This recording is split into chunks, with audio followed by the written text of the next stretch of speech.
Un agent consulaire algérien arrêté en France. 12 diplomates français expulsés d'Algérie. Réplique immédiate de Paris, 12 agents algériens renvoyés à leur tour. Non, ce n'est pas le scénario d'un film d'espionnage, mais bien la réalité de ces derniers jours entre Paris et Alger. Et pendant que les valises diplomatiques se font et se défont en urgence, une question brûle les lèvres. La France et l'Algérie sont-elles au bord d'une rupture diplomatique? Dans cette atmosphère chargée d'électricité, Jean-Noël Barrot, le ministre français des Affaires étrangères, tente de jouer les équilibristes.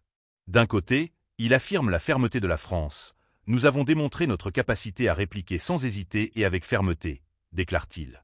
Mais de l'autre, il nuance, il temporise, il appelle au calme. La diplomatie est la seule manière de régler les tensions, lâche-t-il sur les ondes de France Inter. Une déclaration qui tranche avec la rhétorique plus musclée des jours précédents, où il promettait des représailles en cas d'expulsion de fonctionnaires français. Alors que s'est-il passé pour que le ton change aussi vite? En coulisses, c'est une réalité plus complexe qui se dessine. Cette crise a débuté avec l'arrestation en France d'un agent consulaire algérien dans une affaire liée à Amir DZ, une figure controversée et très suivie sur les réseaux sociaux. Ce geste, perçu comme une provocation par Alger, a mis le feu aux poudres.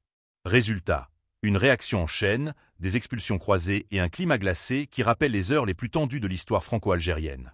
Mais derrière les déclarations officielles, un autre message se dessine. Car oui, la France a besoin de l'Algérie.